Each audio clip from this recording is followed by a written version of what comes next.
5 años los que llevamos haciendo con colaboradores, con los oyentes y demás este proyecto, y son 5 años en los que han pasado un montón de cosas en el mundo de la lucha libre. Casi te diría que son 5 de los años más convulsos, ¿no? Uno de los lustros más convulsos, te diría, junto con posiblemente esa WWF contra WCW, pues te diría prácticamente de los últimos tiempos, ¿no? La capacidad que ha tenido WWE, sobre todo, de mutar y de adaptarse también a la llegada de una All Elite Wrestling que cambió el wrestling también de facto en Estados Unidos. Claro, o sea, yo creo que si el periodo 97-2002 siempre había sido como el referencial para entender todo lo que nos lleva ahora, el periodo prepandemia, o sea, 2019-2024, ese lustro, perfectamente puede ser la nueva era, ¿no? La definición del wrestling que va a venir los próximos 15 años. No tanto una cuestión temática, porque al final las historias, el ring, los luchadores son los mismos en el sentido de que hay que cambiar caras, sino en el sentido industrial. Es decir, lo que me decías esto, la hegemonía de WWE ya es una cosa irrompible, o sea, ya se ha demostrado a prueba de balas, incluso con el tema de McMahon, y a partir de ahí, todo lo que viene ya es...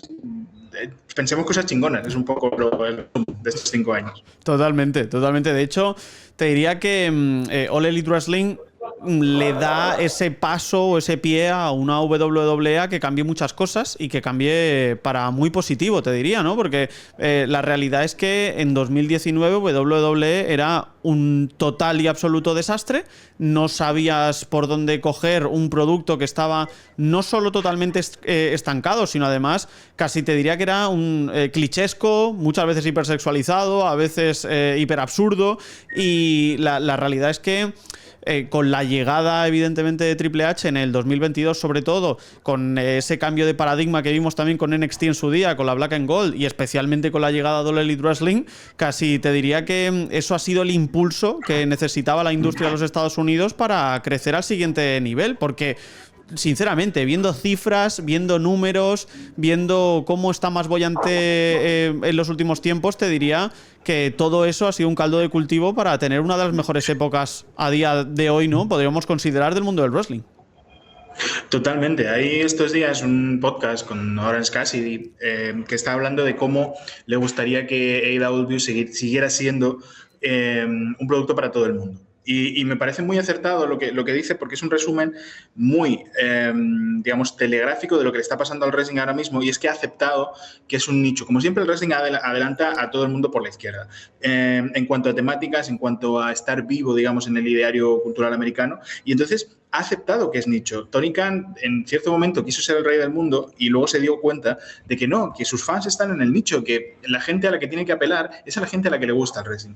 Luego puede WWE probar sus cosas, puede ir a hacer cine, digamos, pero realmente, y por eso el buqueo de Triple H está gustando tanto y está como entendiendo esa nueva forma de aceptar wrestling, porque la lucha libre por fin ha entendido que es un nicho, y es un nicho que es muy grande.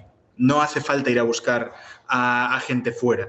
Es una cosa que, por ejemplo, desde el cine se entiende muy fácilmente. Yo llevo años peleando para que la gente del cine entienda que el cine es un nicho. El cine en salas, perdón, no el cine en general, que ahora mismo es donde más vemos cosas. Y el wrestling ya ha aceptado esa parte y le ha ido bien, le está viendo. O sea, las empresas están facturando más dinero que nunca y con más empresas que nunca. ¿Nos gustaría a lo mejor volver a la época de Chikara, de Ring of Honor, de los gimnasios pequeños? No lo sé, porque esa gente no cobraba un duro. Había más empresas, pero no había dinero en el sector. Es así, es así. Entonces, a mí me interesa mucho también esa vertiente, ¿no? No solo la vertiente de los éxitos, la vertiente de los récords, la vertiente también de la competencia, sino también un poco la vertiente puramente empresarial, ¿no? Hemos visto también cambios tremendamente sustanciales con respecto a qué ocurría dentro de esa pequeña parcela, que realmente es la gran parcela. Vince McMahon no solo decía adiós, sino que se veía envuelto en un caso muy grave de abuso y tráfico sexual dentro de la propia WWE. Eso ha provocado ya no solo su adiós, también ha provocado en estos 5 años la venta de la empresa. No sé si podemos empezar ya a analizar esa venta de la empresa, si crees que se puede sacar alguna pinceladita de la llegada de WWE a TKO, de la fusión con UFC en su salida a la bolsa de Nueva York, pero la realidad es que en un primer momento parecía que perdía esa impermeabilidad que le daba WWE, de que todo le resbalaba y todas las polémicas pasaban por delante y daba absolutamente igual, y aún así se mantiene al alza y continúa siendo una empresa verdaderamente potente a nivel internacional. Claro, es un cambio de estructura. Igual que a finales de los 80, cuando Vince recoge la empresa, la pasa de un circo a los ultramarinos, luego él mismo fue el capaz de llevar de esos ultramarinos a una empresa gigante. ¿Qué pasa? Que se había quedado ahí, se había quedado en una empresa, en una pyme muy grande. WWE a nivel estructural seguía siendo una pyme muy grande, con una familia controlando el 51% del stock, y eso era totalmente... No casaba con la realidad de una empresa que tenía que salir al Nasdaq, con una empresa que tiene presencia en 120 y pico países del mundo, con algún tipo de empleado, algún tipo de subcontrata. Entonces era absurdo.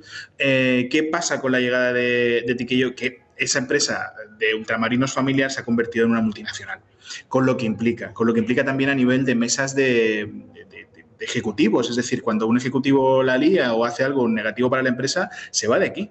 No se va 3 meses a su casa y luego vuelve en un rabo a última hora. No, eso ya murió. Quiero decir, tenemos que olvidarnos de la estructura familiar de la empresa, tenemos que olvidarnos de esos tiempos en los que Brock Lesnar, por ejemplo, podía volver. Yo creo que eso no va a ocurrir.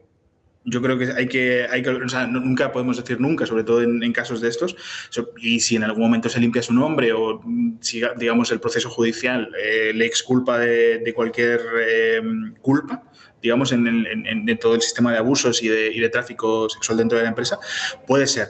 Pero es que sería exactamente volver al modelo familiar, entonces no tiene ningún sentido. Yo creo que y quizá el espectador o el fan del wrestling medio puede interpretarlo como que se aleja de nosotros, como que se convierte en una cosa un poco más fría o como que se industrializa además la lucha libre, pero amigos, confíen. O sea, la industrialización solo trae derechos laborales, solo trae reparto de dividendos y solo trae colectivización de las culpas. Entonces, por favor, no pasa nada. Estamos en manos de gente que sabe llevar negocios, veremos a ver cómo llevan la parte del wrestling.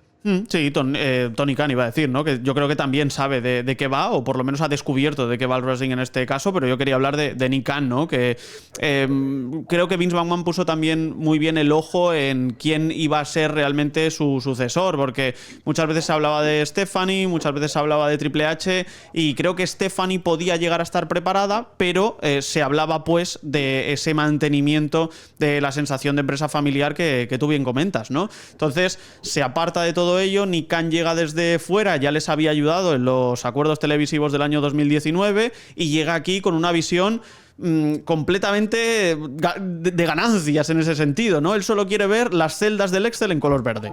Y a partir de aquí, a vender el cuadrilátero, meto Prime, meto Diablo, meto Sonic. El otro día en Survivor Series estaba todo el cuadrilátero lleno de cosas, ¿no?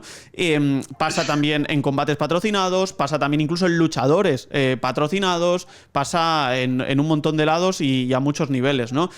Quizá era el siguiente paso que necesitaba una WWE, que parecía que por ahí no tenía mucho más recorrido si no quería pues un poco olvidarse de esa concepción tradicional, por así decirlo, de cómo consumir el wrestling.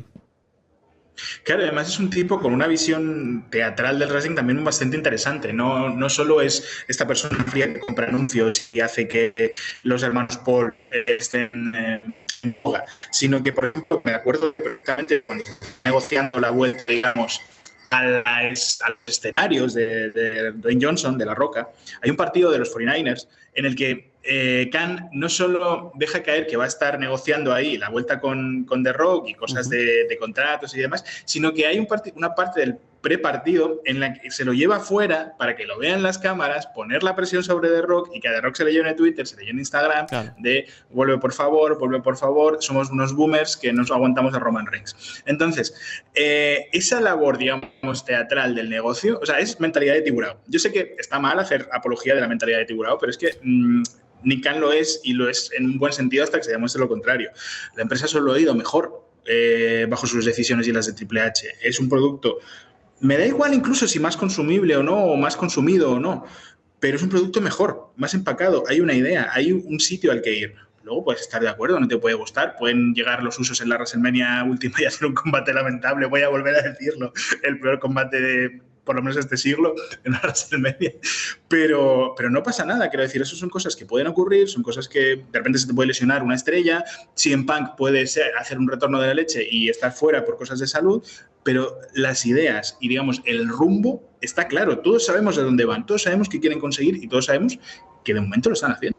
Sin duda. Sin duda, sin duda. Y al respecto de All Elite Wrestling, ¿cómo ves? O ¿cuál es tu análisis desde ese punto de vista? Al final también debutan en el año 2019, en este último lustro hemos visto ya no solo el crecimiento, sino el asentamiento de una empresa que quizá no le está compitiendo a WWE en números, porque eso es prácticamente imposible, pero que sí que se ha consolidado como una alternativa y ya se ha consolidado a nivel monetario. Ya no es el hijo de papá que tiene muchos millones para gastar en lo que le apetezca. Ahora ya es una empresa con contratos televisivos que genera rédito. Entonces, no sé cuál es tu análisis también de la llegada y el consolidamiento de All Elite Wrestling. Claro, hay una expresión que se usa mucho en Latinoamérica y lo van a agradecer tus seguidores en Sudamérica, que es el alcachofazo. ¿Qué es un alcachofazo? Es caerse del guindo para los españoles. Y entonces, en este periodo, digamos, convulso, pospandemia, por ejemplo, Tony Khan vivió su alcachofazo particular, sobre todo con CM Punk. Ahí es cuando se dio cuenta de que él lo que venía era hacer negocios, no venía a hacer wrestling. Quiero decir, es cuando dejamos de conocer, digamos, al tío guay, que viene de vez en cuando en Navidad, y empezamos a conocer al empresario que pone demandas y temió por su seguridad física, ¿no? Entonces, a partir de ahí, creo que hay un cambio total de la visión de la empresa también hacia adentro, quiero decir. Yo en este caso pienso que éticamente la razón la tenía Phil Brooks, no CM Punk, Phil Brooks, tenía la razón ética. Pero más allá de eso, me parece que Khan hizo una gestión extraordinaria de la empresa, de proteger a sus luchadores, de proteger a su vestuario, de proteger lo que él quiere conseguir con AEW. Entonces, ese alcachofazo también ha dicho lo que decía antes, centrémonos en el nicho, centrémonos en los que nos vienen a ver porque quieren vernos a nosotros. AEW es la empresa del fan de la lucha libre. Punto. O sea, eso es irrenunciable. Si tú quieres ver buen wrestling, te vas a ir a ver AEW. Y si quieres ver otras cosas, si quieres ver espectáculo, yo, por ejemplo, apenas consumo AEW por cosas de tiempo y demás, pero sé que es el lugar del nicho, sé que es el cine de autor, sé que es el wrestling de autor. Entonces, igual que otra vez me lo llevo al cine porque es con lo que estoy todo el rato, pero igual que hay un circuito de festivales y una película de festival de Cannes o de Venecia puede de repente reventar la taquilla y ganar el Oscar a la vez, puede ocurrir, no es su objetivo principal. Su objetivo principal es ser significativa por sí misma, ser arte por sí misma. Entonces el wrestling de AEW tiene que apelar a eso y yo creo que lo están entendiendo muy bien.